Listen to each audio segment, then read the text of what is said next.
October in Portland meant constant drizzle, but tonight was different. Water came down in sheets so thick my windshield wipers could barely keep up. I'd been driving on autopilot for the last 20 minutes, my mind still replaying the surgery I'd just finished. The German Shepherd hadn't made it. Despite everything I'd tried, despite 3 hours of cutting and stitching and praying, his heart had stopped on my table at 2:47 in the morning. I pulled into my driveway and killed the engine, sitting there for a moment in the sudden silence. The house looked exactly as I'd left it 16 hours ago, dark and empty, a 2-story colonial that had belonged to my parents before the accident. 5 years later, and I still sometimes expected to see lights on in the kitchen, my mother's shadow moving past the window. The storm hadn't let up. I grabbed my bag from the passenger seat and made a run for the covered porch, getting drenched in the 10 seconds it took to cross from car to door. My scrubs were already soaked through from earlier, covered in blood and antiseptic, and now rainwater joined the mix. I needed a shower hot enough to burn the last 16 hours off my skin. That's when my headlights caught something on the concrete near the garage's side entrance. At first I thought it was oil, maybe leaked from my car earlier. But the color was wrong. Too dark, too thick, spreading in a pattern that moved toward the door instead of pooling in place. I stood on the porch, keys in hand, staring at that stain. Every rational part of my brain screamed to go inside the house, lock the door, call the police. Let someone else deal with whatever had bled that much on my property. But I'd spent the last decade of my life learning to recognize injury, to assess damage, to understand the difference between survivable wounds and fatal ones. And that amount of blood, fresh enough that the rain hadn't completely washed it away, meant someone was hurt. Badly. I crossed back to my car and grabbed the flashlight I kept in the glove compartment. The beam cut through the darkness, following the trail. It led to the garage's side door, the one I never locked because Mrs. Patterson's orange tabby liked to hide in there during thunderstorms. The door hung slightly ajar. My heart hammered against my ribs as I pushed it open. The garage smelled like motor oil and old cardboard, familiar scents from a lifetime of parking in here. But underneath was something else, metallic and warm. More blood. I swept the flashlight across the space. Boxes I'd never unpacked after my parents died lined the walls, stacked next to my father's old workbench, and tools he'd never use again. And there, collapsed against the far wall between a pile of winter tires and a broken lawnmower, was a man. He was unconscious, head tilted back against the concrete, skin pale enough to look gray in the flashlight's beam. His clothes were expensive. I could tell that much even in their current state. The suit had probably cost thousands before it got shredded and soaked in blood. His white shirt was more red than white now, particularly around his left side where his hand pressed weakly against his abdomen. I should have run. Should have called 911 and let the professionals handle this. But my training kicked in before my common sense could catch up, and I was moving toward him, dropping to my knees in the spreading pool of blood on the concrete. Hey. I touched his shoulder, checking for a pulse at his neck. Strong enough, but too fast. Can you hear me? No response. His head lolled to the side when I touched him, and I got my first clear look at his face. Even unconscious and bleeding out, he was striking. Sharp cheekbones, strong jaw, black hair plastered to his forehead. The kind of face you'd see in a magazine spread, not collapsed in a stranger's garage. I forced myself to focus. Assessment first. Questions later. I peeled his hand away from the wound and used my pocket knife to cut away his shirt. The hole was small, neat.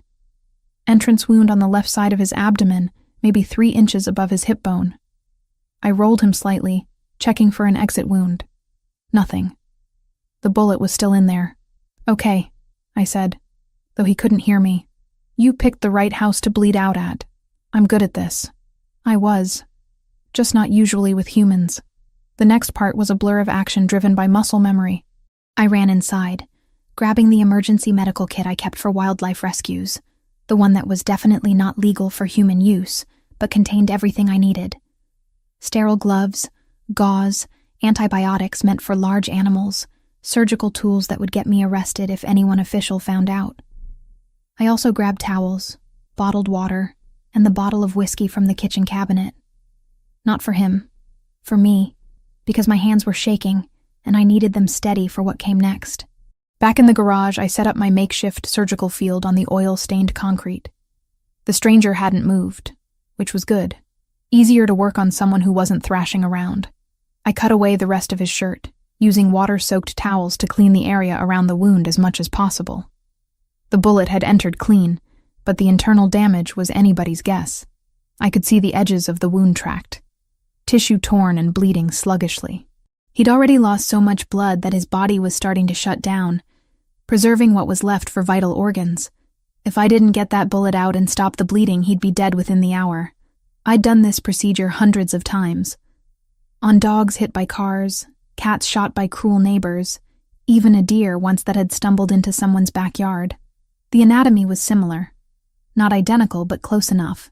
My hands stopped shaking once I started working. The whiskey helped. One shot burning down my throat before I snapped on the surgical gloves. Then it was just me and the wound and the steady process of saving a life.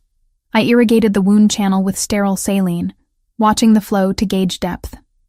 The bullet had angled upward slightly, missing his intestines by what looked like less than an inch. Lucky. Absurdly lucky. I used the smallest forceps, probing carefully, feeling for metal. There, about 2 inches deep, lodged against muscle tissue. I worked it free slowly, carefully, trying not to cause more damage than the bullet itself had created.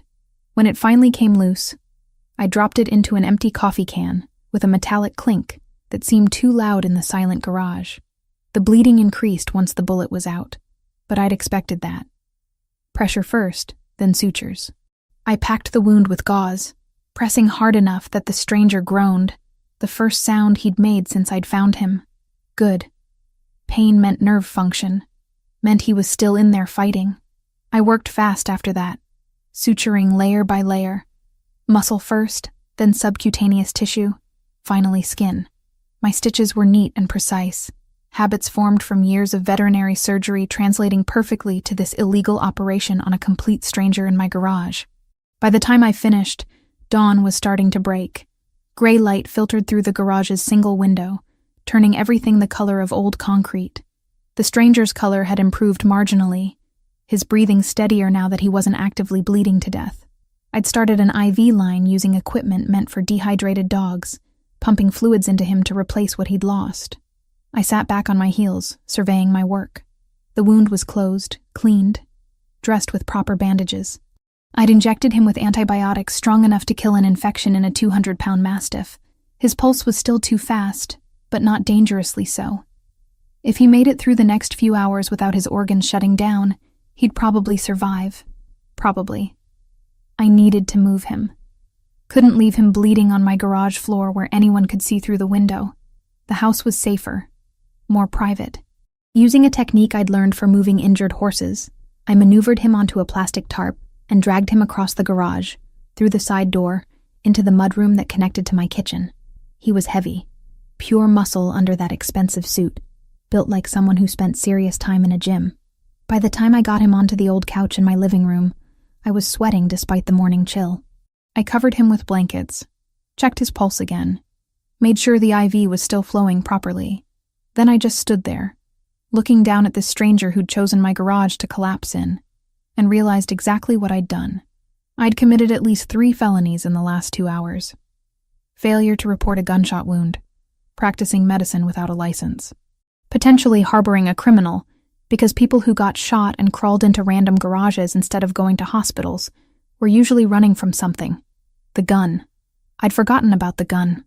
I went back to the garage and found it where it had fallen from his hand, a matte black pistol that looked military grade.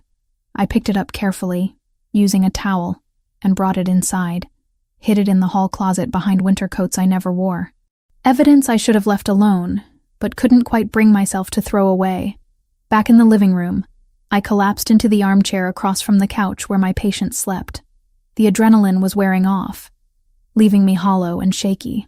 My scrubs were stiff with dried blood, his and the German Shepherd's mixed together in brown stains that would never come out. I should call the police.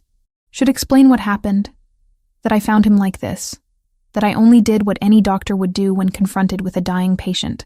But I didn't reach for my phone. Because somewhere between finding him and digging a bullet out of his gut, I'd made a choice.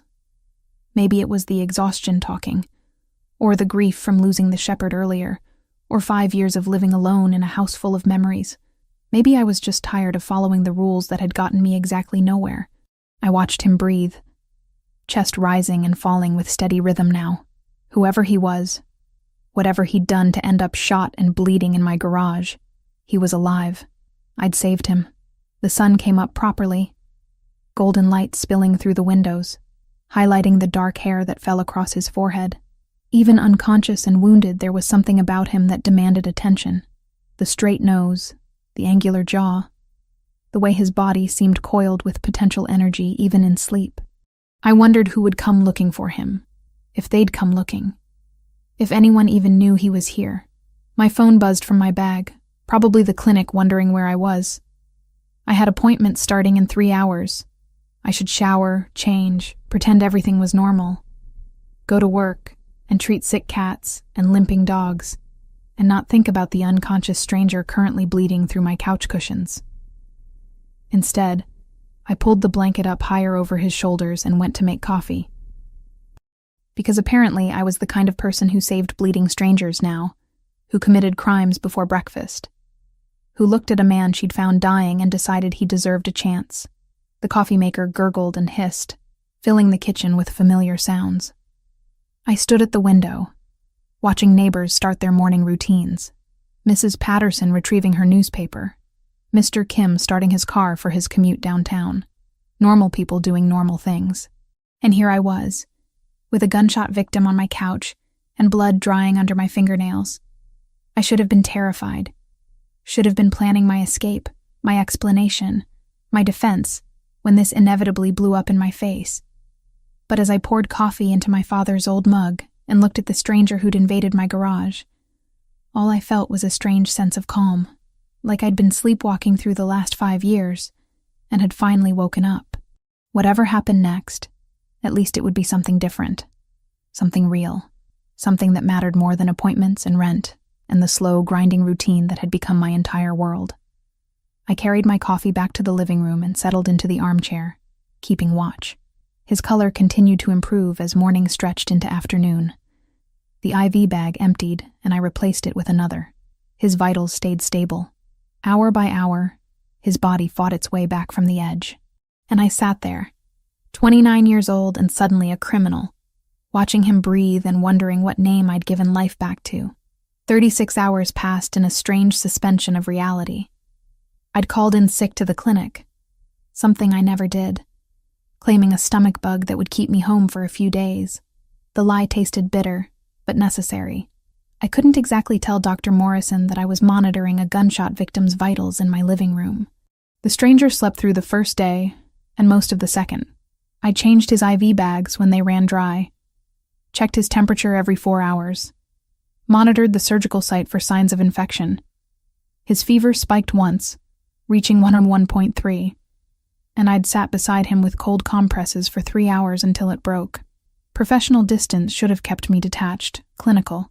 But there was nothing clinical about the way my pulse quickened every time I had to touch his bare skin to check the wound. I was dozing in the armchair, my third cup of coffee gone cold on the side table, when he moved. Not a gradual stirring into consciousness, but an explosion of motion that sent me lurching backward, chair legs scraping against hardwood. He was on his feet before I could process what was happening. 1 second unconscious, the next standing in a defensive crouch despite the sutures pulling at his abdomen. His eyes swept the room with terrifying precision, cataloging exits, threats, weapons within reach. Landing on me last, assessing whether I was danger or victim. "Don't move," I said, hands raised, trying to keep my voice steady. "You're going to rip your stitches." He swayed, gravity and blood loss catching up to the adrenaline. His hand went to his side where I'd sutured him closed, feeling the bandages, the careful wrapping I'd done just hours before. Confusion flickered across his face, quickly buried under layers of control. "Where am I?" His voice was rough from disuse, deeper than I'd expected. There was an accent there, subtle but present. Mediterranean, maybe. "My house. You collapsed in my garage 2 nights ago. I'm a veterinarian." I removed the bullet and closed the wound. The words came out clinical, matter of fact, like I was explaining a routine procedure instead of confessing to multiple felonies. He took that in, processing. His gaze moved to the IV stand, the medical supplies scattered across my coffee table, the blood-stained towels I'd been too exhausted to throw away, back to me, reading me with the same precision he'd read the room. You should have called the police. Not a question. A statement of fact about what normal people did when they found bleeding strangers. Probably. I stayed where I was, giving him space. But you didn't go to a hospital, which meant you couldn't. And you had a gun. So I made a choice. Something shifted in his expression, not quite softening but recalibrating.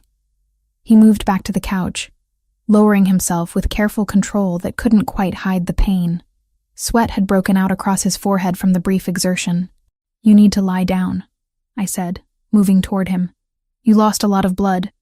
Your body needs rest to rebuild red blood cells. I'm fine. But he was already leaning back against the cushions, his body overruling his pride. You're not fine. You had a bullet lodged against your psoas muscle. If I'd been half an inch off with the forceps, you'd have intestinal perforation right now. I checked his pulse, timing it against my watch. Still elevated, but not dangerously so. And you've been unconscious for 36 hours, which is actually a good sign. Means your body was using energy for healing instead of consciousness. He let me check the wound site, lifting his arm when I needed access, watching me work with an intensity that made my hands less steady than they should be. The surgical site looked good. No signs of infection, minimal inflammation around the sutures. Clean pink tissue beginning to knit together. You're good at this, he said. I do it for a living, just usually with different patients. I'm grateful, truly. He paused, and I could see him weighing how much to say. My name is Christopher. Olivia. I pressed the edges of the bandage back into place, careful not to pull at the adhesive. Are you going to tell me why someone shot you, Christopher? I work in import and export. Sometimes there are disagreements with competitors over territory. The lie was so transparent I almost laughed. Import and export. Right. Like the kind that came in shipping containers with customs paperwork, not the kind that involved gunfights and crawling into strangers' garages. And the person who shot you? Are they going to come looking? No. Certainty in that single word. They think I'm dead. My men will have found the scene by now, seen the blood, assumed I didn't make it. Your men. I sat back, putting professional distance between us again. So not exactly legitimate import and export. His mouth curved, not quite a smile. Would you believe me if I said it was complicated? I'd believe that you're not going to tell me the truth. I stood, gathering the medical supplies, needing something to do with my hands, which is fine. It's probably better if I don't know. But I need to understand if I'm in danger, if someone's going to show up at my door looking for you. You're safe as long as no one knows I'm here. He shifted, testing his range of motion, wincing at the pull of sutures.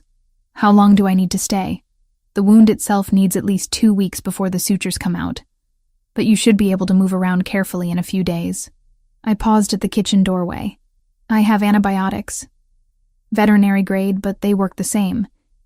You need to take them religiously or risk sepsis. Understood. And you need to eat. Your body can't rebuild tissue without nutrients. I'll make something. I escaped to the kitchen, hands shaking now that the crisis moment had passed. He was awake, conscious, and somehow that made everything more real, more dangerous. A unconscious stranger was a medical problem. A conscious one was a choice I had to keep making. I made eggs and toast because it was simple, and he needed protein. When I brought the plate back to the living room, he was on his phone. Not the one I'd found in his jacket pocket, but a different one. Smaller, the kind you saw in spy movies. A burner. He put it away when I entered, but not before I caught a glimpse of a text message. Not in English. Italian, maybe, or something close to it. You had a phone this whole time, I said, setting the plate on the coffee table. Not one that matters. This is clean. Untraceable. He looked at the eggs like he wasn't sure what to do with food. My regular phone is probably in an evidence bag somewhere. The people looking for you. What will they do if they find out you're alive? Try to finish what they started. He picked up the fork, forcing himself to eat, despite clearly having no appetite. But they won't find out. Not from this address. You're not connected to my world in any way. I am now. Yes. He met my eyes, and there was something in his gaze that made my breath catch. You are. And I'm sorry for that. The next 2 days fell into an uneasy rhythm. I called the clinic again, extending my sick leave, and Dr. Morrison made concerned noises about stomach bugs lasting this long. I promised to see a doctor if it didn't improve. Another lie to add to the growing collection. Christopher healed faster than he should have. By the morning of the 3rd day, he was walking from couch to bathroom without assistance, moving with careful precision that suggested someone familiar with working through pain. His color had returned, the grayish pallor replaced by olive-toned skin that probably looked healthy when he wasn't recovering from nearly bleeding out. I changed his dressings twice a day, morning and evening, maintaining professional detachment that got harder every time I had to touch him. He had scars. Old ones, silver-white against his skin. A puckered circular mark on his right shoulder that looked like an old bullet wound. Linear scars on his ribs that could have been knife wounds. Evidence of a life lived violently. How many times have you been shot? I asked while cleaning the surgical site on the 3rd evening. Including this one? 4 times. He didn't elaborate, but I could see him counting in his head, cataloging injuries like inventory. Most people don't get shot 4 times and live to talk about it. Most people aren't in my line of work. And what line of work is that exactly? He was quiet for a long moment, watching me work. I could feel his gaze on my face, measuring how much truth I could handle. Security, he said finally, for a family business. Sometimes people disagree with our methods. Security doesn't usually involve getting ambushed and shot. It does in my family. I finished taping the bandage and stepped back. The wound looked good, healing clean and fast. No infection. Minimal scarring if I'd done the sutures right. He'd probably end up with a neat white line to add to his collection. Your family. Are they looking for you? Yes. He pulled his shirt down, covering the bandages. They think I'm in a secure location recovering. I prefer it that way. Better they don't know I had to hide in a civilian's garage. Pride? Practicality. The fewer people who know where I am, the fewer chances someone uses that information against me. He stood, testing his balance, and I noticed how he positioned himself between me and the windows, without seeming to think about it. Instinct. You've been kind. More than I deserved. Once I'm mobile, I'll leave and you can go back to your normal life. And if your normal life includes people trying to kill you, then I deal with it. But not here. Not where it could affect you. Something about the way he said it. Casual certainty that violence was inevitable. Made me realize exactly how far out of my depth I was. This wasn't some action movie. This was real. He expected people to try to kill him. Expected it enough to plan around it. Who shot you, Christopher? He was quiet for so long I thought he wouldn't answer. Then he sighed, running a hand through his dark hair. And I saw exhaustion in the gesture. Not physical. Something deeper. The full name is Christopher Valentasi. My family manages certain business interests on the West Coast. Import, export, transportation, real estate. Some of it legitimate, some of it less so. He met my eyes. A rival organization, the Sinaloa cartel, decided they wanted to expand north into our territory. I was meeting with one of my men when they ambushed us. My man didn't make it. I got lucky. Lucky. I looked at the bandages hidden under his shirt. You call getting shot and nearly bleeding to death in a stranger's garage lucky? I call breathing lucky. His expression was unreadable. I've seen what happens when the cartel wants someone dead and succeeds. So yes, I'm lucky. And grateful. You saved my life, Olivia. That's not something I take lightly. The way he said my name, careful and deliberate like he was tasting it, sent heat through me that had nothing to do with the medical care I'd been providing. I stepped back, needing distance, needing to remember that this man was dangerous in ways that had nothing to do with the gun I'd hidden in my hall closet. You need to keep taking the antibiotics, I said, defaulting to clinical professionalism. And don't push too hard too fast. Internal injuries need time to heal properly. Understood. He watched me retreat to the kitchen. and I felt his gaze like a physical touch. "Olivia?" I stopped, not turning around. "Thank you for everything. For not calling the police, for taking care of me, for keeping me alive. I won't forget that." I nodded, not trusting my voice, and escaped to the relative safety of the kitchen where I could pretend the reason my hands were shaking had everything to do with stress and nothing to do with the way Christopher Valentasi looked at me like I was something precious he hadn't expected to find. If I'd been half an inch off with the forceps, "You'd have intestinal perforation right now." I checked his pulse, timing it against my watch. "Still elevated, but not dangerously so. And you've been unconscious for 36 hours, which is actually a good sign. Means your body was using energy for healing instead of consciousness." He let me check the wound site, lifting his arm when I needed access, watching me work with an intensity that made my hands less steady than they should be. The surgical site looked good. No signs of infection, minimal inflammation around the sutures. Clean pink tissue beginning to knit together. "You're good at this," he said. "I do it for a living, just usually with different patients. I'm grateful, truly." He paused, and I could see him weighing how much to say. "My name is Christopher. Olivia." I pressed the edges of the bandage back into place, careful not to pull at the adhesive. "Are you going to tell me why someone shot you, Christopher?"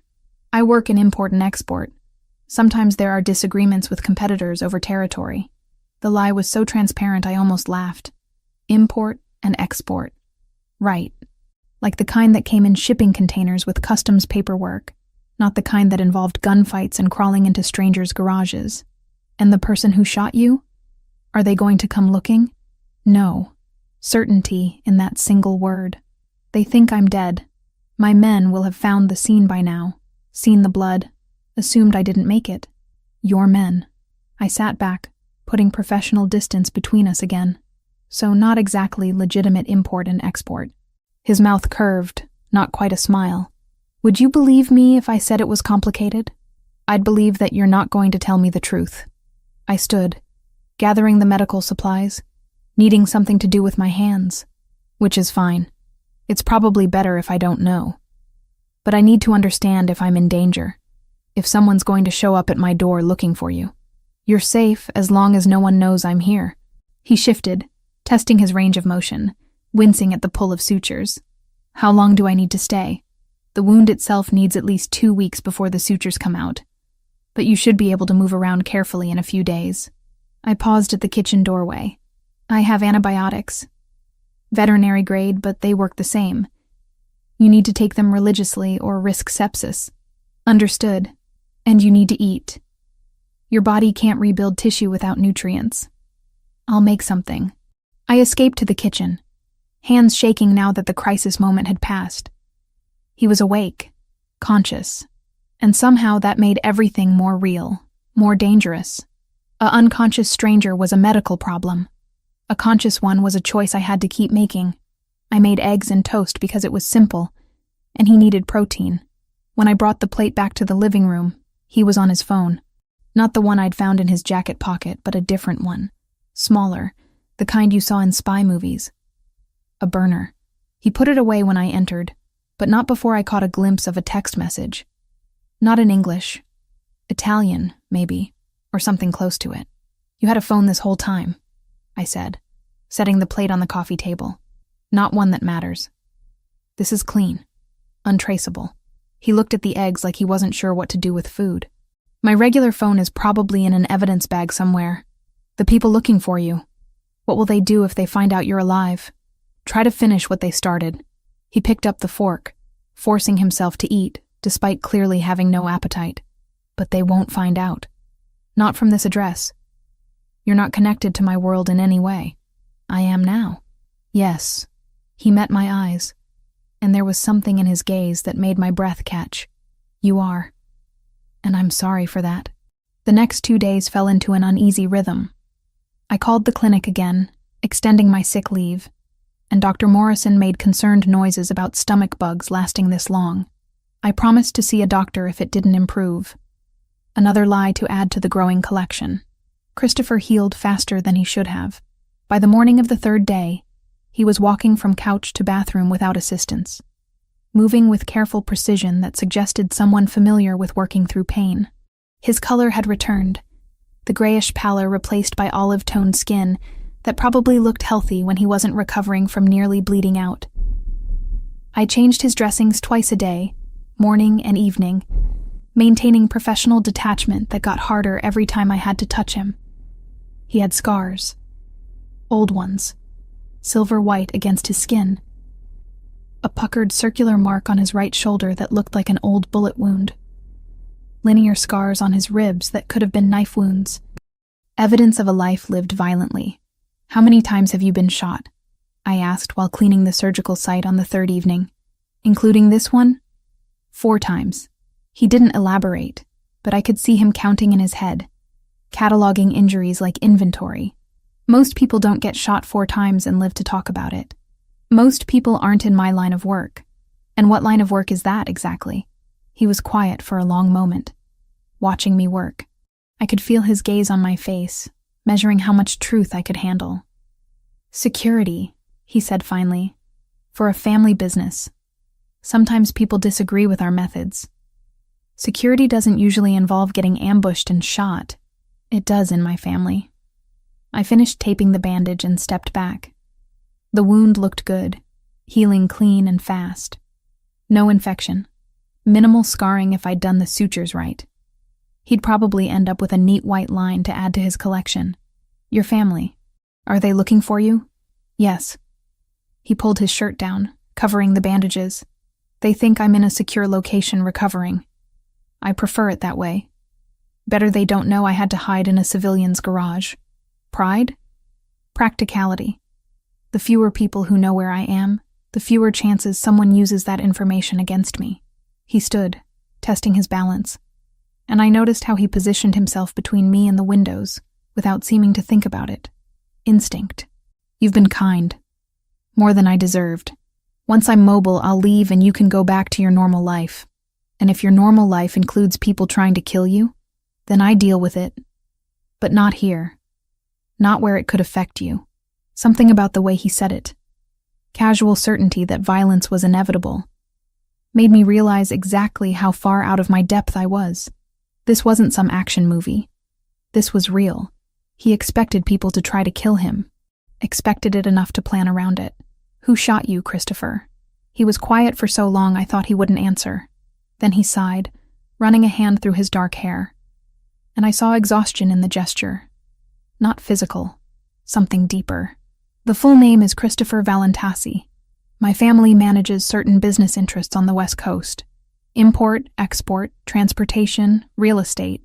Some of it legitimate, some of it less so." He met my eyes. A rival organization, the Sinaloa Cartel, decided they wanted to expand north into our territory. I was meeting with one of my men when they ambushed us. My man didn't make it.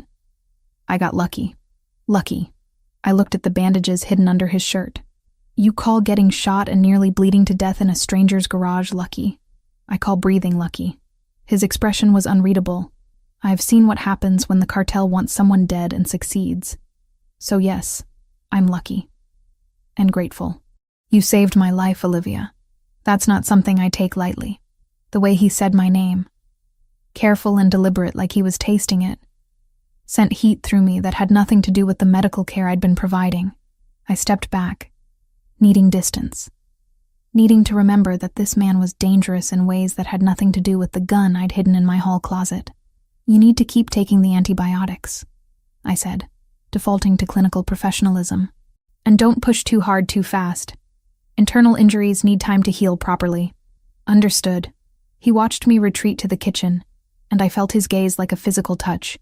"Olivia?" I stopped, not turning around. "Thank you. For everything. For not calling the police, for taking care of me, for keeping me alive. I won't forget that." I nodded, not trusting my voice, and escaped to the relative safety of the kitchen where I could pretend the reason my hands were shaking had everything to do with stress, and nothing to do with the way Christopher Valentasi looked at me like I was something precious he hadn't expected to find. I returned from the clinic on the 6th day to find my living room occupied by strangers. 3 men in dark clothing stood scattered around the space like chess pieces deliberately positioned for maximum tactical advantage. One near the window, another by the kitchen doorway, the third closer to Christopher, who was actually standing without support, near the fireplace. He wasn't the wounded man I'd been caring for. His posture had transformed completely. Shoulders squared, weight balanced perfectly despite the healing wound in his abdomen. He wore fresh clothes, a black button-down shirt, and dark slacks that someone had clearly delivered. His hair was no longer disheveled, but styled back from his face, revealing the sharp angles of his features in a way that made him look older, harder, dangerous.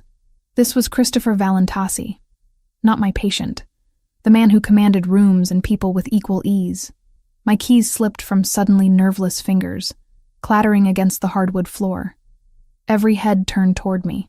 The three strangers assessed me with professional coldness, cataloging threat level and dismissing me in seconds. But Christopher's gaze held something different. Recognition. Concern. Something warmer that shouldn't exist between a crime boss and the woman who'd removed a bullet from his gut. Olivia. He said my name like an introduction and a warning simultaneously. These are associates. They were just leaving. The man nearest to me, built like a linebacker with graying temples and eyes that had seen too much, opened his mouth to protest. Christopher cut him off with a single word in Italian, sharp and final. The tone left no room for argument. Whatever authority Christopher held over these men, it was absolute. They filed out without another word, though the gray-haired one paused at the door to give me one last evaluating look that made my skin crawl.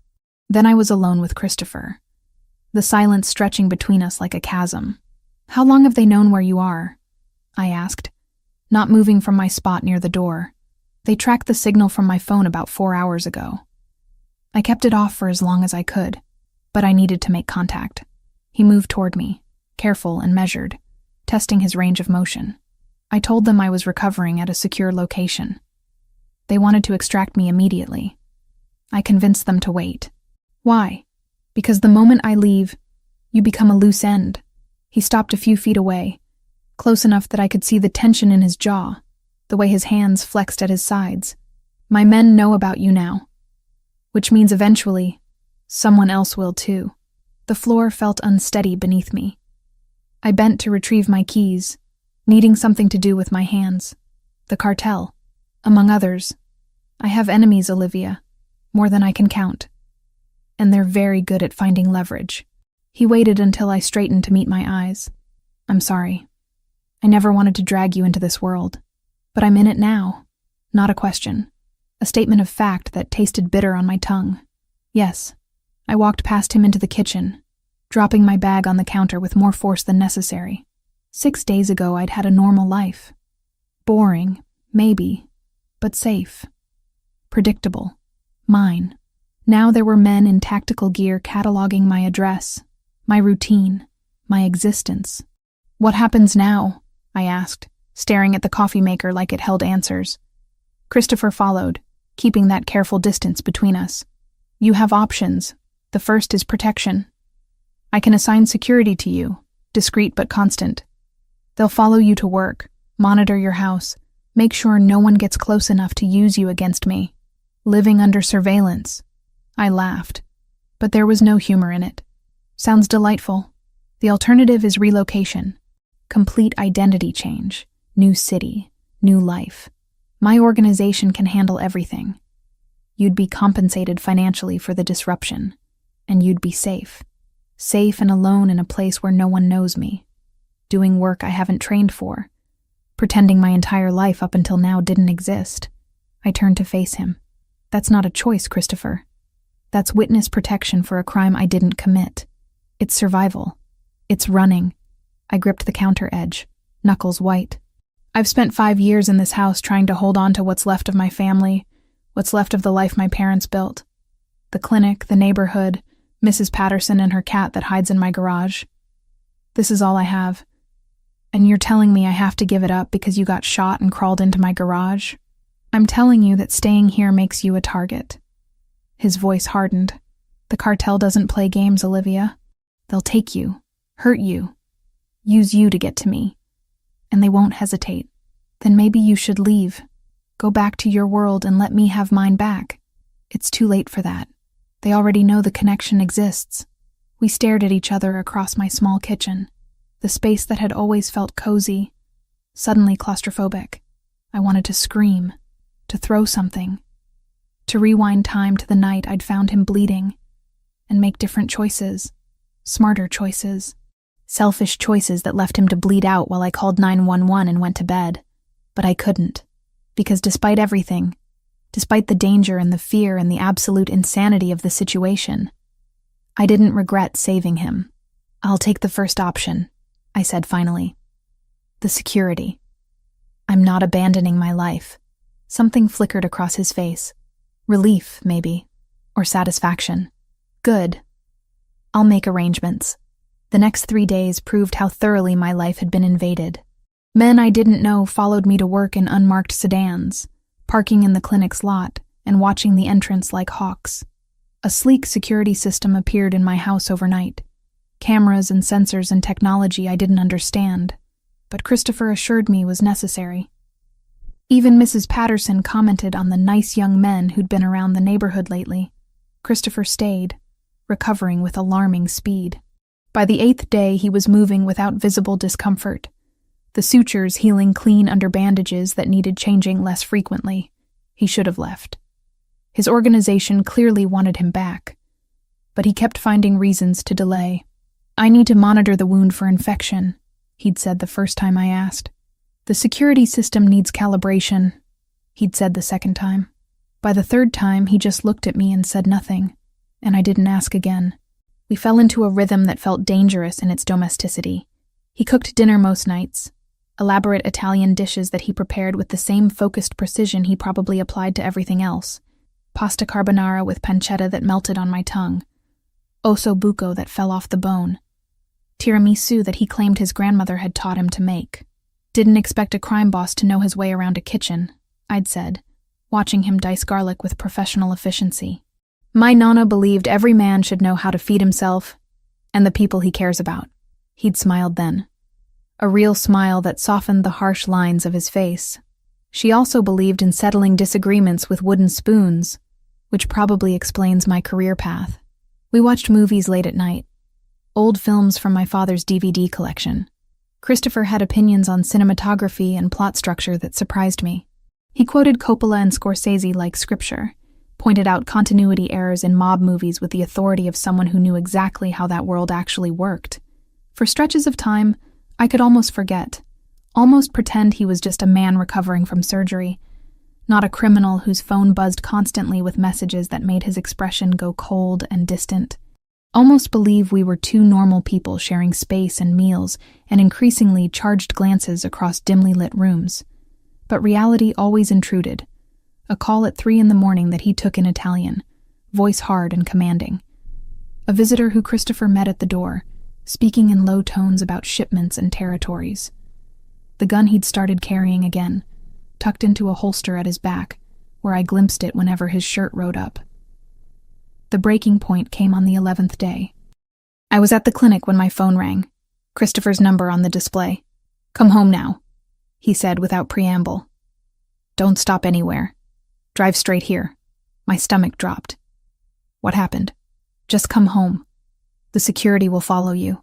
The drive took 15 minutes that felt like hours. The unmarked sedan stayed close behind me, and I kept checking my mirrors for threats I wouldn't recognize if I saw them. My street looked normal when I pulled in. No cars out of place, no obvious danger. But Christopher opened the door before I reached it, pulling me inside with a grip that was just shy of painful. "They know."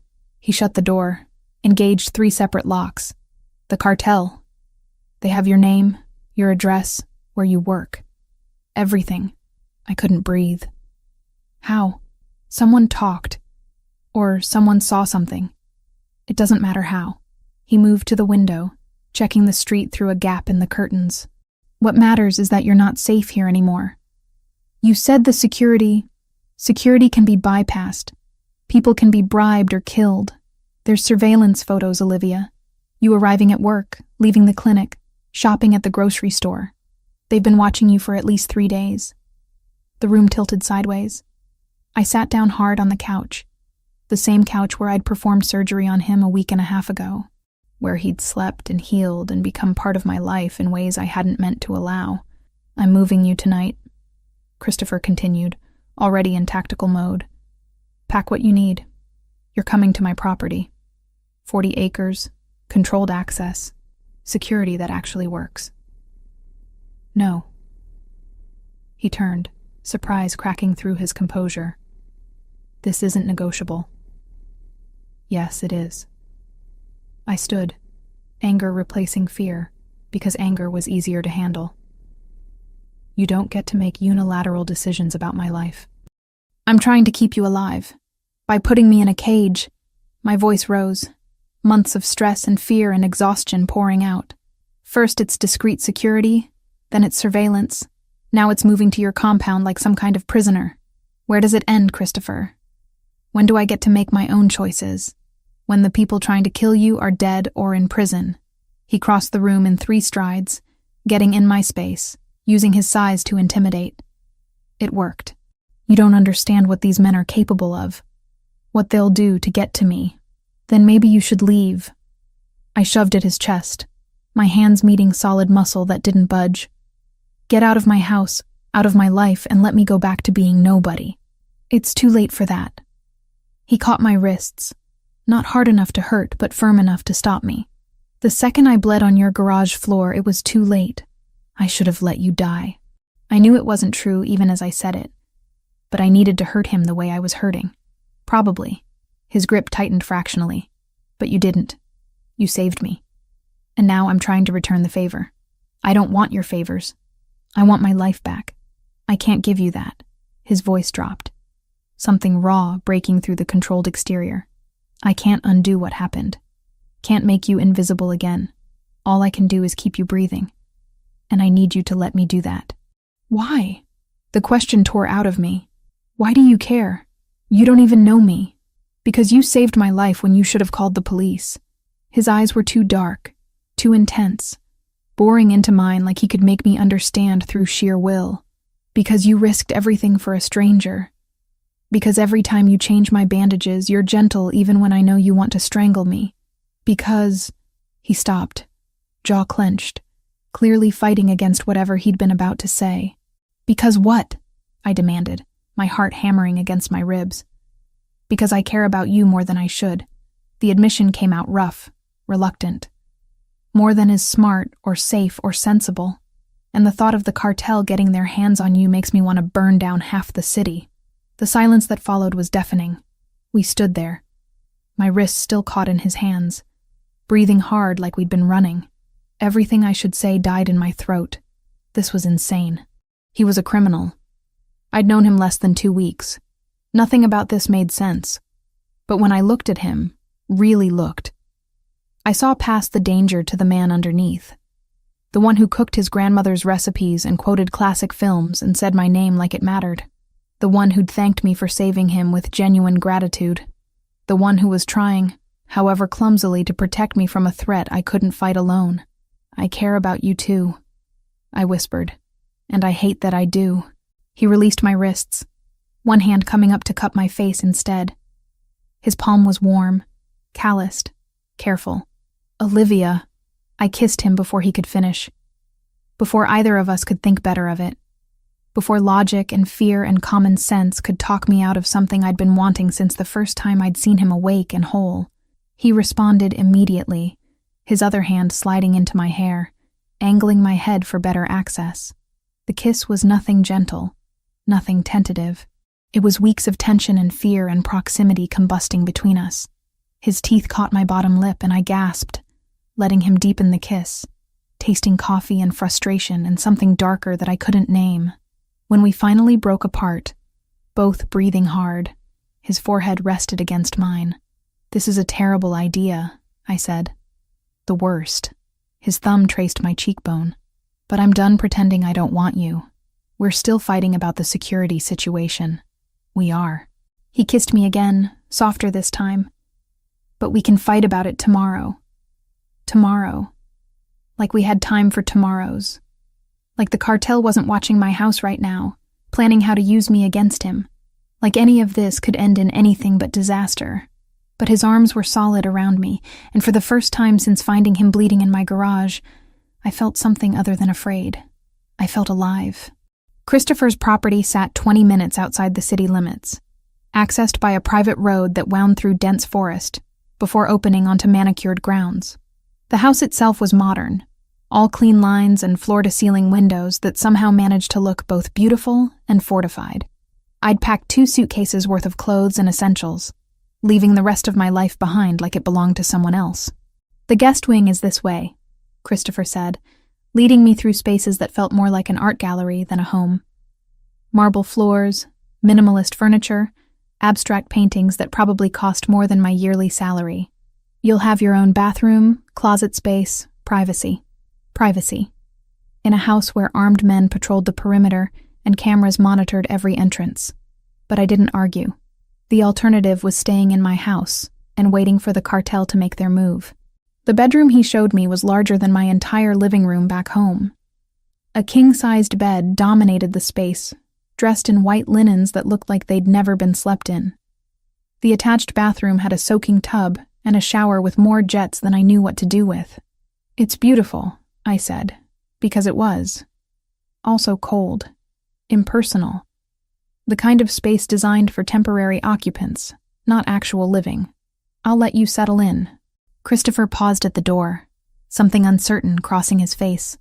"Olivia, I know this isn't ideal, but you're safe here. That matters more than comfort." He left before I could respond, footsteps fading down the hallway. I sat on the edge of the bed and stared at my suitcases, wondering how I'd ended up here. 3 weeks ago, I'd been a veterinarian with a boring, predictable life. Now I was living in a crime boss's compound, hiding from a Mexican drug cartel, and apparently falling for the man who'd dragged me into this nightmare. The next morning, I returned to work. Christopher had been adamant that maintaining my normal routine was important, that disappearing entirely would raise questions we didn't need asked. So I drove to the clinic with 2 of his men following in a black sedan, parking across the street where they could watch the entrance. "Doctor." Morrison commented on my improved health during our first break. "Stomach bug finally cleared up?" "Yeah, thankfully." The lie came easier than it should have. "Just needed some rest." "Well, you look better, almost relaxed." He grinned. "Got a new boyfriend or something? You're glowing."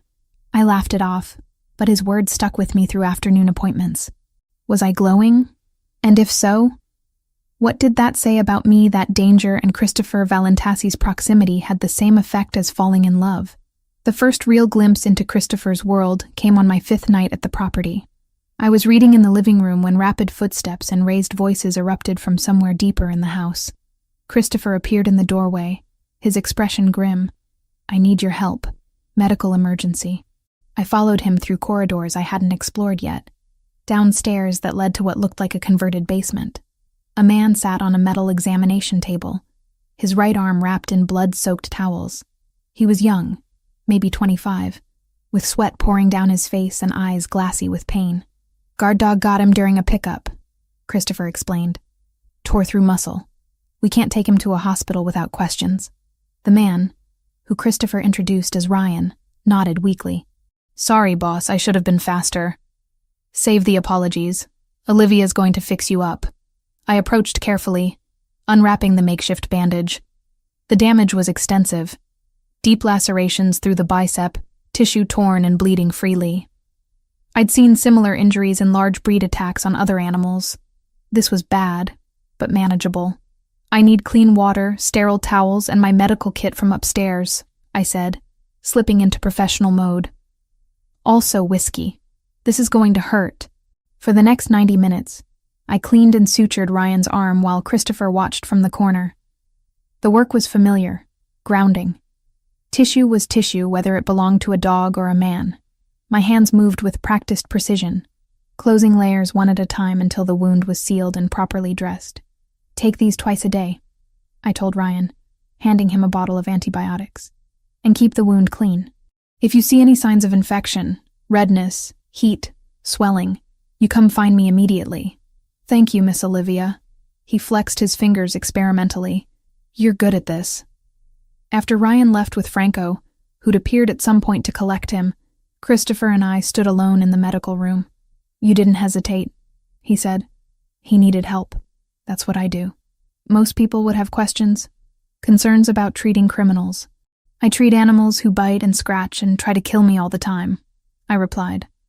At least Ryan said thank you. Something in his expression softened. He crossed the room, standing close but not quite touching. You keep surprising me. Is that good or bad? I haven't decided yet. Over the following 2 weeks, I met more of Christopher's world. Franco became a familiar presence. A man in his 40s with gray temples and eyes that missed nothing. He clearly disapproved of my involvement, but respected Christopher too much to voice objections. We reached an understanding based on mutual wariness. Thomas handled the financial side of the organization, legitimate and otherwise. He was surprisingly normal, talking about investment portfolios and tax strategies, like we were at a cocktail party instead of in a house protected by armed guards. Then there was Gabriella.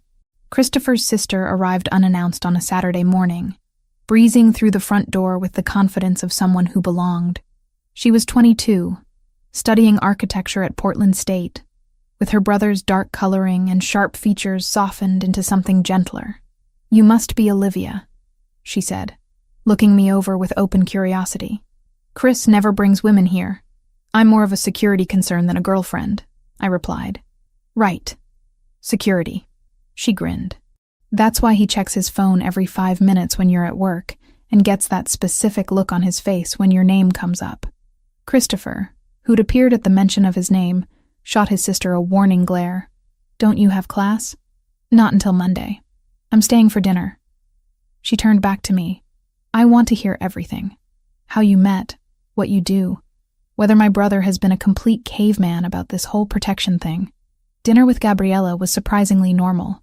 She talked about her classes, complained about professors, asked me about veterinary medicine with genuine interest. For a few hours, I could almost pretend we were regular people having a regular meal. But reality always intruded. Christopher's phone buzzed constantly throughout dinner, messages that made his jaw tighten and his eyes go cold. The cartel was making moves, attacking businesses associated with the Valentasi organization. A warehouse fire in the industrial district. A shipment intercepted at the docks. Small strikes designed to provoke a response. They're testing you, Franco said during a meeting I wasn't supposed to overhear. Seeing how you react, I know what they're doing. Christopher's voice carried through the partially open office door. And I'm not giving them the war they want. Not yet. I listened from the hallway, understanding for the first time the impossible balance he maintained. Too aggressive, and he started a conflict that would leave bodies in the streets. Too passive, and he looked weak, inviting more attacks. Every decision carried weight, consequences that rippled through dozens of lives. The romantic tension that had been building since that first kiss grew unbearable. We slept in separate rooms, Christopher insisting on propriety, even as the air between us crackled with unspoken want. But there were moments. His hand at the small of my back when we passed in hallways. The way his eyes followed me when he thought I wasn't looking. Conversations that lasted until 3 a.m, sitting in the kitchen sharing coffee and pieces of ourselves we probably shouldn't reveal. 3 weeks after moving into his house, Christopher returned from a meeting that had clearly gone badly. I was awake despite the late hour, reading in the living room because sleep felt impossible. He came through the door with tension radiating off him in waves, jacket discarded, shirt partially unbuttoned, exhaustion and frustration carved into every line of his body. Bad night? I asked. They hit another location, killed 2 of my men. He poured whiskey with hands that weren't quite steady. Good men. One had a kid, 3 years old. I set my book aside and crossed to where he stood at the window. I'm sorry. Sorry doesn't bring them back. He drank, the alcohol disappearing in one swallow. I should have seen it coming. Should have had better security. You can't protect everyone from everything. I'm supposed to. That's the job. Keep my people safe, maintain territory, show strength. He turned to face me. But I'm distracted. Have been since you moved in. Can't focus when half my attention is on making sure you're safe. That's not my fault. I know. It's mine. For caring more than I should. The admission hung between us, raw and honest.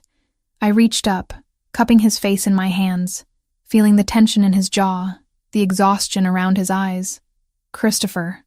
Just his name, but it contained everything I couldn't figure out how to say. He kissed me like he was drowning, and I was oxygen. Hard and desperate, his hands in my hair, pulling me closer until there was no space left between us. I kissed him back with equal intensity, weeks of denial and attraction, and fear combusting into need that wouldn't be ignored anymore.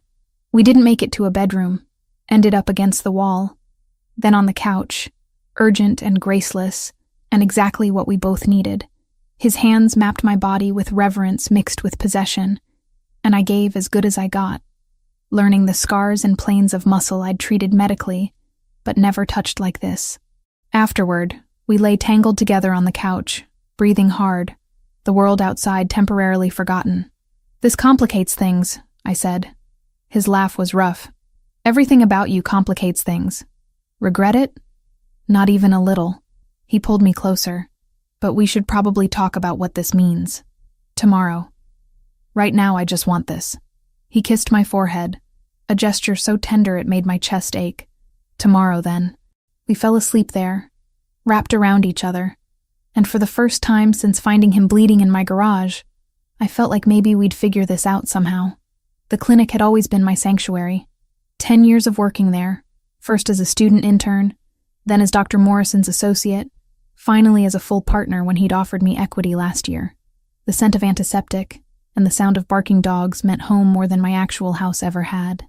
But walking through the doors that Tuesday morning, I felt the sanctuary crack. 2 men sat in the waiting area, surrounded by legitimate clients with their sick cats and limping dogs. They didn't belong. Everything about them screamed wrong, from their expensive leather jackets to the way their eyes tracked my movement across the room with predatory focus.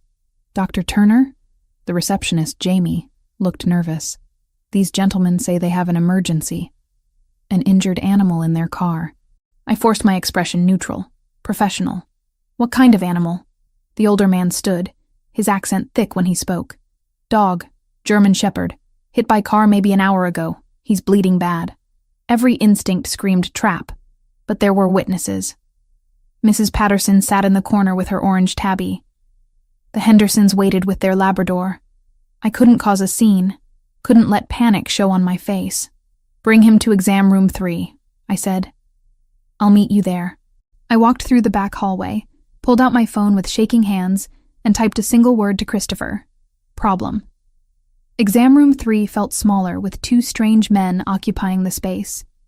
They carried a pet carrier between them, the kind meant for cats, far too small for a German Shepherd. My stomach dropped. "Set it on the table," I instructed, moving to wash my hands, buying time. The older man placed the carrier down with care that seemed genuine, but when he opened the latch, there was no dog inside. Just an envelope. Manila. Thick with contents I already knew I didn't want to see. "What is this?" I kept my voice steady through sheer force of will. "Open it. Not a request." Inside were photos. Me leaving the clinic yesterday. Me at the grocery store 3 days ago. Me and Christopher through the windows of his property, close enough that whoever took them had been on the grounds. And underneath, printed on plain paper, a list. My full name, address, social security number, my parents' death certificates, the clinic's tax ID. "We know who you are, Dr. Turner." The older man spoke with disturbing politeness. "We know who you're protecting, and we need information." "I don't know what you're talking about." The lie tasted like ash. "Christopher Valentasi. When he leaves the property, where he goes, how many men guard him, which routes he takes." He smiled, and it was worse than any threat. "You live with him now. You see things. We just need you to share. And if I refuse, this clinic." He gestured around us. "Beautiful place. Would be shame if something happened. Fire maybe. Or maybe that nice girl at reception has accident on way home. Or maybe Dr. Morrison's granddaughter, she's 8, yes? Walks home from school alone on Tuesdays." Ice flooded my veins. "You're threatening children. I'm offering opportunity for cooperation. You help us. Everyone stays safe. You refuse." He shrugged. "We find other ways to get information. Less pleasant ways. The door burst open before I could respond. Christopher's men, the two who'd followed me to work, weapons drawn. But the cartel men just smiled, hands raised in mock surrender. "We're leaving," the older one said. "Dr. Turner has our number. 48 hours to reconsider." They walked out past the armed guards like they were taking a casual stroll. By the time I got to the parking lot, they'd vanished into traffic. Before Christopher got there, I did the only thing I could live with. I pulled Jamie into my office, told her to take the week off, and had David arrange a quiet escort for Dr. Morrison's granddaughter on Tuesdays. I also filed an anonymous tip about 2 men casing a veterinary clinic with the local precinct, enough to nudge patrol cars past our block without inviting the kind of questions we couldn't answer. Christopher arrived 20 minutes later, Franco and 3 others with him. They swept the clinic for devices, questioned Jamie and the staff, took copies of the security footage. I sat in my office, hands still shaking, while Christopher paced like a caged animal. "They came into your workplace," he said, voice tight with barely controlled fury. "Threatened civilians. Mentioned Dr. Morrison's granddaughter by name." "What do we do?" I asked. "You don't do anything. You stay at the property where you're protected. I can't abandon the clinic. The animals need me, and disappearing suddenly will raise exactly the questions we're trying to avoid." I stood, facing him. "We need a different plan." Franco spoke from the doorway. "We could fortify the location. Cameras, armed security disguised as staff, monitor all approaches. Turn the clinic into an observation point," I added. "If they're watching me, we watch them back. Gather intelligence." Christopher looked at me like I'd suggested jumping off a bridge. "Absolutely not. You're not bait. I already am bait. At least this way we control the situation." The argument lasted another hour, but eventually he conceded. Over the next week, the clinic transformed. New cameras appeared in parking lot light fixtures. A new employee started, a man named David who moved like former military and always positioned himself near the entrance. Another patient waited in the lobby most days, reading magazines but really monitoring everyone who entered. The cartel's men came back twice. Once to check in, standing in the waiting area just long enough to remind me they were watching. Once to deliver another envelope, this one containing photos of Gabriella walking across campus. "They're escalating," Franco said after reviewing footage of the second visit. "Testing your resolve." Christopher wanted to pull me out entirely. I refused, partly because I meant what I'd said about the animals and the clinic, partly because something in me had hardened since finding him in my garage. I was tired of being afraid. The real breaking point came 3 weeks after the initial threat. A woman I didn't recognize brought in a German shepherd showing signs of acute poisoning. Vomiting, tremors, pupils dilated, classic toxicity symptoms. I rushed the dog into emergency treatment, administering activated charcoal and starting IV fluids while my tech assisted. During the exam, I found it. A small device clipped to the inside of the collar, hidden beneath fur. Not a regular GPS tracker. This was military grade, the kind Christopher's men used. I finished treating the dog, stabilizing him until the worst passed. Then I confronted the owner in the consultation room, door closed, David standing outside just in case. "Who gave you this dog?" I asked. "I don't. He's mine. Had him for 2 years. The device in his collar says otherwise. The fact that he was poisoned with ethylene glycol says otherwise." I leaned forward. "Who paid you to bring him here?" She cracked within 5 minutes. 2 men, Hispanic, offered her $500 to bring the dog to my clinic specifically. They told her to say he'd gotten into antifreeze. They poisoned him themselves. She'd watched them do it. But the money was too good to refuse. They said they just wanted to confirm you still worked here. She finished miserably. That you hadn't run away.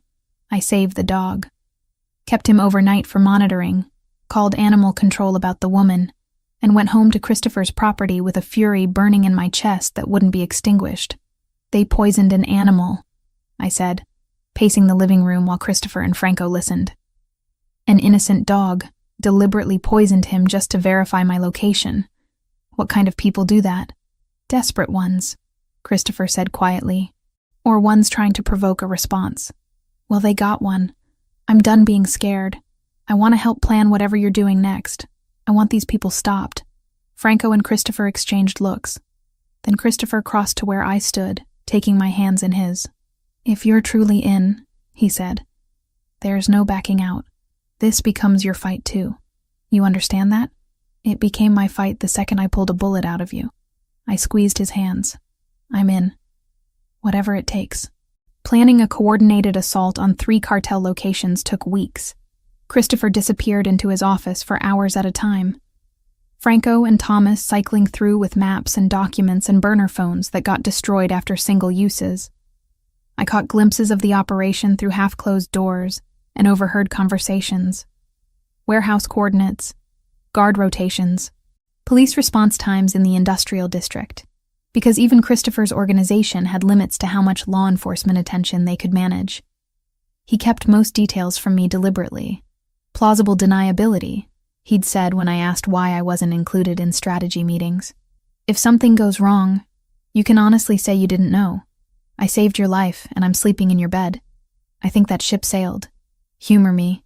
He'd kissed my forehead, a gesture that had become familiar over the past month. "Let me protect you in the ways I still can." For the next few days, the detail ran leaner than usual. Christopher had redirected 2 of the day shift men to cover a dockside handoff tied to the upcoming operation, and my clinic runs dropped from 4 bodies to 2. It felt fine, routine even, until it didn't. So I focused on what I could control.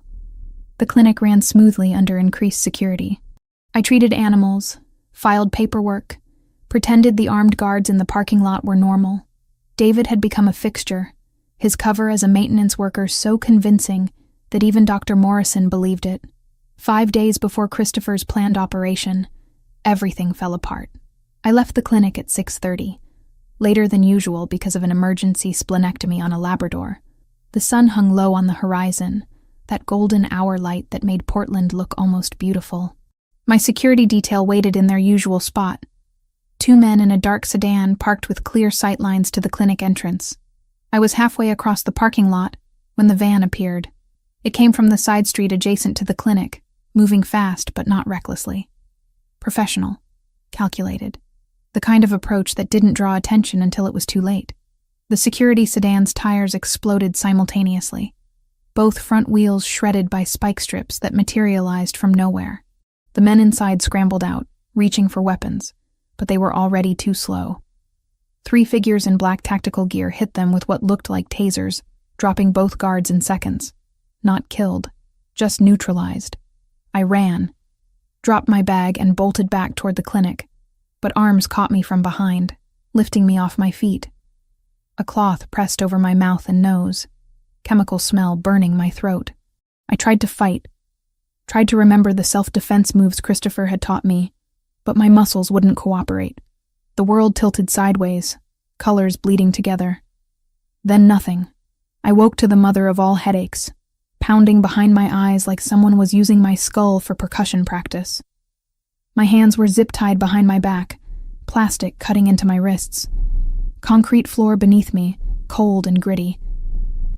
The space smelled like motor oil and rust. Industrial decay mixed with something organic that might have been mold. A warehouse, abandoned by the look of it, with high ceilings and broken windows filtering orange light from street lamps outside. 5 men occupied the space with me, positioned strategically around the perimeter. They spoke rapid Spanish, voices bouncing off metal walls. I understood maybe 1 word in 3, but I caught the important ones. Christopher. Money. Territory. Leverage. One of them noticed me stirring and called to the others. The oldest approached, squatting down to my level with a phone in his hand. He switched to English, heavily accented but clear. "Good. You're awake. Time to make a call." He held the phone up, recording video. Made me look at the camera while he explained in Spanish what they wanted, translating key points for my benefit. Christopher had 48 hours to meet their demands. Abandon the planned operation. Withdraw from disputed territories. Turn over control of 3 major shipping routes. In exchange, I'd be returned unharmed. If he refused, they'd start removing my fingers and mailing them to his property. The man seemed proud of that detail, like he'd come up with it himself. After recording, They zip-tied my ankles and left me against the wall while they settled into what looked like a long wait. I forced myself to focus, to observe instead of panic. Christopher had drilled this into me during those late-night training sessions.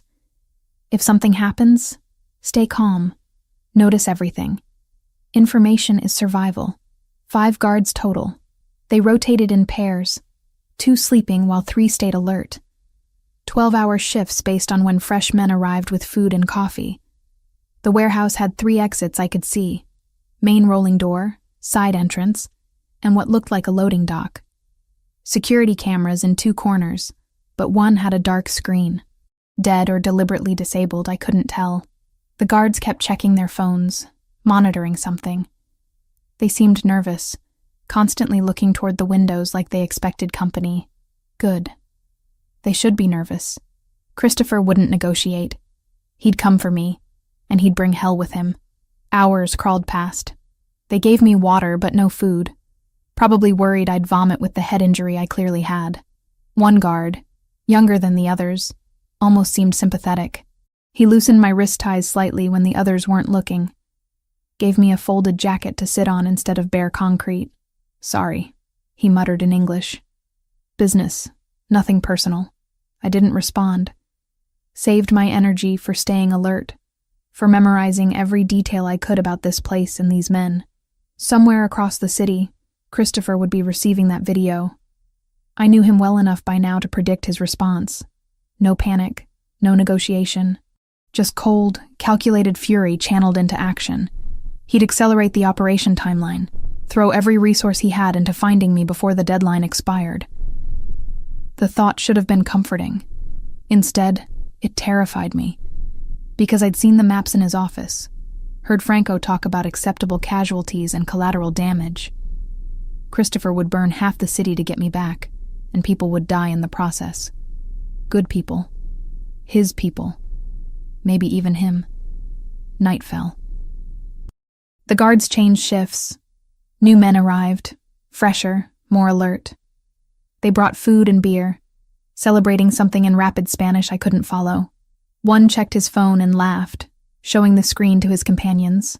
Whatever was on it made them all relax, tension draining from the space. That worried me more than the threats had. Relaxed guards meant they felt safe, like they'd won something. Around 3 a.m, the atmosphere changed. The guards stopped talking, started moving with purpose. More men arrived, at least 10 additional bodies flooding into the warehouse. They carried weapons openly now, AR-15s and tactical gear that looked military surplus, preparing for something big. One guard left the security camera unattended while helping unload ammunition crates. I craned my neck, catching a glimpse of the screen. The camera showed the warehouse perimeter, the empty lot surrounding us. And there, at the edges of the frame, shadows moved with coordinated precision. Too organized to be random, too purposeful to be anything but assault teams. Christopher. The explosion came without warning, a concussive blast that shook the entire structure. The rolling door blew inward, twisted metal and fire. The lights died instantly, emergency generators failing or deliberately killed. Chaos erupted in the darkness, shouting and gunfire from multiple directions simultaneously. I threw myself sideways, rolling toward the stack of shipping containers I'd been cataloging for the last 6 hours. The zip ties cut into my wrists and ankles, but I used core strength to keep moving, getting behind cover the way Christopher had taught me during those training sessions I'd thought were paranoid overkill. The firefight was brutal and brief. Christopher's men moved through the warehouse like ghosts, night vision giving them impossible advantage. I heard the cartel guards trying to coordinate defense, but they were fighting blind against opponents who could see perfectly. One by one, the gunfire reduced, until only screams and commands in Italian remained. "Olivia!" Franco's voice cut through the chaos. "Olivia Turner, respond." "Here!" I shouted from behind the containers. "I'm behind the blue containers near the east wall." Light flooded my hiding spot, tactical flashlight attached to Franco's rifle. He swept the area, confirmed I was alone, then lowered the weapon and moved to my side. A knife appeared from somewhere, slicing through the zip ties with one clean cut. "You hurt?" he demanded, checking me over with clinical efficiency. Headache. Dehydrated. Nothing serious. Can you walk? Yes. Then move. We're not clear yet. He half-guided, half-carried me through the warehouse, past bodies I tried not to look at, through corridors slick with spent brass and God knew what else. The exit led to Portland's industrial district, familiar enough that I knew we were only 15 minutes from Christopher's property. And there he was, standing beside one of the black SUVs, blood on his shirt, expression carved from stone until he saw me. Then something cracked, composure shattering into relief so intense it was almost painful to witness. I ran the last few yards. He met me halfway, arms crushing me against his chest hard enough to hurt. I didn't care. I was shaking, and he was shaking, and for a moment the war zone around us ceased to exist. You came, I said stupidly. Always. His voice was rough, destroyed. Always, Olivia. He held me while his men finished securing the area, while ambulances arrived for the injured, while Franco coordinated cleanup with contacts in local law enforcement who'd conveniently show up late to file reports. I didn't ask how that worked. Didn't want to know. Later, much later, in the safety of his property with medical staff fussing over my head injury, Christopher told me the cost. All 3 cartel locations had been hit simultaneously with mine. The operation had succeeded beyond expectations. Cartel leadership was dead or captured, their presence in the region effectively eliminated. But 7 of Christopher's men hadn't made it home. 7 families he'd have to visit with condolences and cash that would never be adequate compensation. I'm sorry, I said, holding his hand in both of mine. Don't be. They knew the risks. And they'd do it again to bring you home. He pressed his forehead to mine. I would have burned every cartel stronghold from here to the border. Lost 100 men if that's what it took. That's terrifying. That's love.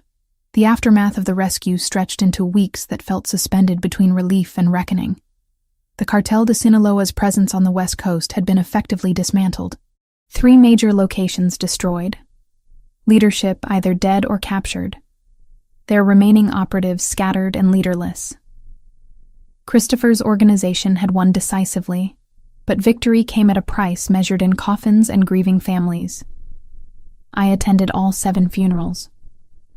Christopher tried to discourage me, saying it wasn't necessary, that these men understood the risks when they signed on. But I insisted. They died rescuing me, and the least I could do was witness how their families mourned. The 3rd funeral was for a man named David. Not the same David who'd been working security at my clinic, but a 26-year-old with a wife and infant daughter. His widow held the baby during the service, and when she looked at me across the cemetery, I saw no blame in her eyes, just exhaustion. Like she'd expected this outcome from the moment her husband chose this life. She doesn't hate you, Franco said quietly, standing beside me in the November chill. None of them do. They know how this world works. That doesn't make it easier. It's not supposed to be easy. If it was easy, we'd all be monsters. Christopher spent long hours over the following weeks consolidating power, establishing agreements with adjacent organizations to ensure the territory vacuum left by the cartel didn't invite new problems. He met with representatives from families I'd never heard of, negotiations conducted in Italian and English, and occasionally languages I couldn't identify. The dining room table became a war room, covered in maps and documents and burner phones that got destroyed after single conversations. I returned to the clinic 4 weeks after the kidnapping. Dr. Morrison hugged me so hard I thought my ribs might crack, then immediately launched into complaints about how behind we'd gotten on records. The normalcy of it, the mundane frustration over paperwork and appointment scheduling, felt like oxygen after drowning. The security remained, though. David, the real David who'd been posing as maintenance, stayed on permanently. Christopher had offered him double salary to continue the position, and he'd accepted without hesitation. 2 other guards rotated through shifts, always present but increasingly invisible as I adjusted to their constant presence. Patients didn't notice. Or if they did, they assumed the clinic had simply upgraded security after some incident. Portland wasn't exactly known for low crime rates. 6 weeks after my rescue, Gabriella showed up at Christopher's property unannounced, which seemed to be her preferred method of arrival. She found me in the kitchen making coffee, Christopher having disappeared into his office hours earlier for meetings I wasn't privy to. "We need to talk," she said, dropping her bag on the counter with the dramatic flair only 22-year-olds could manage. About? About the fact that you're living here, sleeping with my brother, and apparently got kidnapped by a drug cartel. She fixed me with a look that reminded me uncomfortably of Christopher. And nobody thought to mention any of this to me until I overheard Franco talking to Thomas last week. I poured 2 cups of coffee, buying time to figure out how much I should reveal. Your brother was trying to protect you, keep you separate from the dangerous parts of his life. I've been separate from the dangerous parts of his life since I was born. She accepted the coffee. He paid for private schools, made sure I got into a good college, set up a trust fund that means I'll never have to worry about money. He's a great brother, but he forgets that protection and isolation aren't the same thing. He loves you. That's why he keeps you away from this. I know he loves me, but I'm not stupid, Olivia. I've known what Chris does since I was 15. I just pretend not to because it makes him feel better. She sipped her coffee. So now I want the real story. How you met, why you're here, what happened with the cartel. I told her. Most of it anyway. Finding Christopher bleeding in my garage, the surgery, the recovery, how his world had swallowed mine piece by piece until there was no separation left between us. She listened without interrupting, processing information with the same sharp intelligence her brother possessed. You love him, she said when I finished. Not a question. Yes, and he loves you. Which is why he nearly burned down half of Portland to get you back. She set her cup down. Okay, I can work with that. Work with what?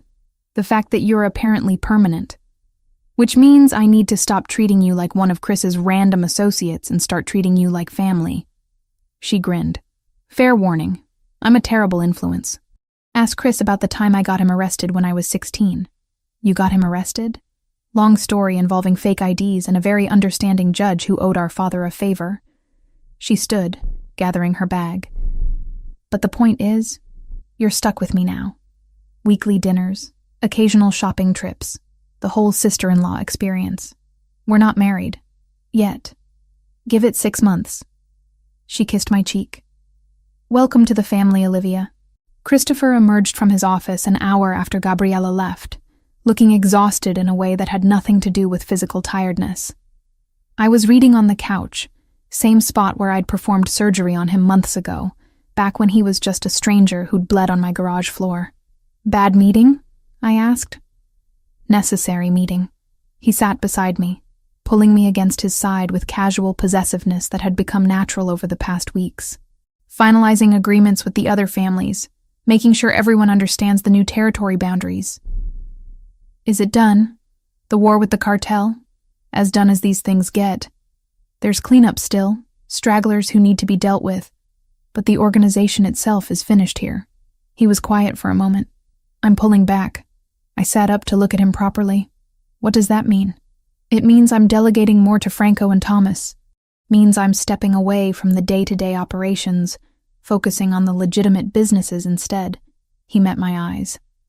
It means I'm choosing a different kind of life, one where I come home at reasonable hours and don't have to plan military operations over dinner. Because of me. Because of you. Because I'm 34 years old and I've been doing this since I was 20. Because I've lost too many good men, and I'm tired of attending their funerals. He cupped my face in his hands. Because I want a future that isn't just survival. I want mornings and arguments about whose turn it is to make coffee, and maybe eventually kids who inherit your eyes and my terrible sense of humor. My throat tightened. You're talking about a life. I'm talking about our life. If you want it. I thought about the woman I'd been 6 months ago. Alone in a house full of memories. Working endless hours at a clinic. Because going home to emptiness felt worse than exhaustion. Existing but not really living. Just moving through days that blurred together into meaningless routine. Then I thought about the woman I'd become. Still a veterinarian, still saving animals, but also someone who'd learned to shoot, who'd survived kidnapping, who'd fallen in love with a man who ran a criminal empire, and somehow made me feel safer than I'd ever felt in my careful, law-abiding life. "I want it," I said. "All of it. The mornings and the arguments and the future you're describing." He kissed me then, soft and careful, like I was something precious he couldn't quite believe he got to keep. Outside, Portland rain started falling, that constant November drizzle that made everything gray and cold. But inside, in this house that had become home, wrapped in arms that had held me through fear and danger and rescue, I felt nothing but warm. "We should probably discuss logistics," I said when we came up for air. "Like whether I'm moving in officially or if we're pretending I have my own place still. You've been living here for 2 months. I think the pretense ship has sailed." "Fair point. What about the clinic?" "I'm not giving that up. I wouldn't ask you to. Your work matters. Saving things is who you are." He brushed hair back from my face. "We'll figure out the balance. Together. Together." 6 months ago, that word would have terrified me. Now it felt like the only thing that made sense. 6 months. That's how long it had been since I'd found Christopher Valentasi bleeding in my garage, since I'd made the choice that changed everything. Half a year of learning to live in a world I'd never imagined, of falling in love with a man who commanded empires and killed enemies, of becoming someone I barely recognized when I looked in the mirror. But the woman staring back wasn't worse. Just different. Stronger, maybe. More certain about what mattered. The weeks after my rescue had brought a strange kind of peace. Christopher consolidated power with methodical precision, establishing agreements with neighboring organizations that ensured stability. The Cartel de Sinaloa was finished on the West Coast, their territory absorbed or redistributed according to negotiations conducted in languages I only half understood. Franco handled most of the logistics, allowing Christopher to step back from daily operations in ways he'd never permitted himself before. I returned to the clinic full-time. Dr. Morrison welcomed me back with complaints about backlogged paperwork and a waiting room full of anxious pet owners. The normalcy of it, the routine of examinations and surgeries and explaining treatment plans to worried families, grounded me in ways nothing else could. This was who I'd always been, the core of myself that even kidnapping and gunfights couldn't erase. The security remained, though. David was permanent now. His cover as maintenance staff so convincing that patients asked him for help with everything from parking advice to fixing the automatic doors. 2 others rotated shifts, always present, always watching. I'd stopped noticing them after the first month, their presence as natural as the clinic's familiar antiseptic smell. Christopher's organization revealed itself to me in layers. Not just the criminal enterprise I'd glimpsed during crisis, but the complex network of legitimate businesses, real estate holdings, and community investments that supported dozens of families. The violence was real, undeniable, but so was the structure that kept neighborhoods stable, that provided jobs when legal options disappeared, that protected people the system had failed. I found my place in that structure organically. When Christopher's men got injured in ways that couldn't be explained to emergency room doctors, I treated them. My veterinary skills translated surprisingly well to human medicine, and my willingness to work without questions earned respect that money couldn't buy. Franco stopped looking at me like a liability and started including me in conversations about security protocols. Thomas asked my opinion on investments, recognizing that my outsider perspective caught blind spots they'd developed through years of immersion. I became Christopher's bridge to normalcy, his connection to a world beyond territory disputes and strategic alliances. When tensions flared between his organization and a rival family over some perceived slight, I was the one who suggested dinner instead of violence, negotiations over wine instead of bullets. It worked more often than anyone expected. The real test came on a Tuesday in March, 3 months after my rescue. Gabriela showed up at the property in tears, her usual confidence shattered.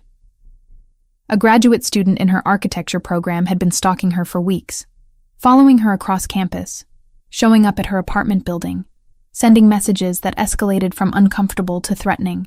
The university's security had filed reports but taken no meaningful action. Christopher's response was immediate and violent in its intent. He had the student's full background within an hour: address, family members, daily routine, weaknesses that could be exploited. He was planning something that would solve the problem permanently, in ways that made my stomach turn. "No," I said, stepping between him and Franco, who'd been receiving orders. Not this time. He threatened my sister, and we're going to handle it, but not your way. I turned to Gabriella, who watched us with wide eyes. Do you have documentation? Texts, emails, witness statements? Some. But the school says it's not sufficient for disciplinary action. Then we make it sufficient. I looked at Christopher. Your organization has lawyers, right? Good ones who know how to apply pressure without breaking laws. Thomas, who'd been quiet in the corner, spoke up. We have an entire firm on retainer. Specialists in everything from contracts to civil rights violations. Get them involved, file formal complaints with the university, document every incident with legal precision, threaten lawsuits for failure to protect students. I was thinking out loud now, assembling a strategy from years of watching how the system actually worked. And Christopher, your resources can make things uncomfortable for the student without touching him. Lease violations at his apartment building you happen to own. Traffic tickets for every minor infraction. Legal pressure that makes his life miserable without crossing into criminal territory. Franco looked skeptical. That could take weeks. I don't care if it takes months. We're doing this right. I held Christopher's gaze. Trust me. He did. Over the next 3 weeks, we built a case that the university couldn't ignore. The lawyers documented harassment with legal thoroughness that made the school's previous inaction look like negligence. The student found himself under scrutiny from every angle, legal problems multiplying until his attention shifted from Gabriella to his own survival. The university expelled him to avoid the lawsuit we'd prepared. A permanent restraining order ensured he'd face criminal charges if he ever approached Gabriella again. No violence, no disappearances, just systematic legal pressure that achieved everything Christopher's original plan would have, without adding bodies to his conscience. You were right, he admitted afterward, holding me close in the quiet of our bedroom. I would have killed him. Felt justified doing it. But your way was better. Your instinct is always to protect through force. Mine is to heal. I traced the scar on his abdomen, the surgical line where I'd saved his life 6 months ago. We balance each other. You make me better. You know that? You make me braver. Spring arrived gradually in Portland, the constant rain finally breaking for days of unexpected sunshine. Christopher and I established routines that felt remarkably domestic, considering who we were and how we'd started. I kept my position at the clinic. He managed the legitimate businesses while Franco handled operations requiring more discretion. We had dinner with Gabriella weekly, her gratitude for how we'd handled her situation manifesting in terrible cooking attempts and stories about her classes. Franco softened toward me after watching how I'd protected Gabriella. He started asking my opinion on conflicts before they escalated, recognizing that I saw solutions his years in the organization had blinded him to. Thomas included me in investment meetings, my medical knowledge proving useful for evaluating healthcare acquisitions the organization pursued as legitimate cover. I wasn't naive about Christopher's world. Men still died in territory disputes. Businesses still operated in gray legal areas. Violence remained the ultimate currency when negotiation failed. But I'd also seen the families who depended on the organization for survival. The communities kept stable by Christopher's presence. The complicated morality of a man who ran a criminal empire but loved his sister and kept his promises. One evening in April, exactly 6 months after I'd found him bleeding in my garage, I came home from the clinic to find Christopher in the kitchen. He was cooking, something elaborate involving fresh pasta and sauce that smelled like his grandmother's recipes. Armed guards patrolled the perimeter outside. Security cameras monitored every approach, but inside these walls it felt like home. Dance with me, he said suddenly, abandoning the stove. There's no music. Don't need music. He pulled me close, one hand at my waist, the other finding mine. We swayed slowly in the kitchen's golden light, moving to rhythm only we could hear. You saved me, he said quietly against my hair. That night in your garage, you saved my life. But you saved more than that. You saved something in me I thought was dead. The part that could still feel something beyond violence and strategy. The part that believed in futures instead of just survival. My throat tightened. You saved me too. From a life that was just going through motions.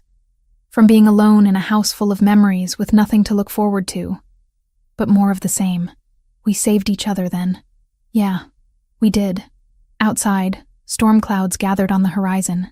Thunder rumbled in the distance, promising the kind of downpour that had been falling the night we met. But inside, wrapped in Christopher's arms, I felt nothing but safe.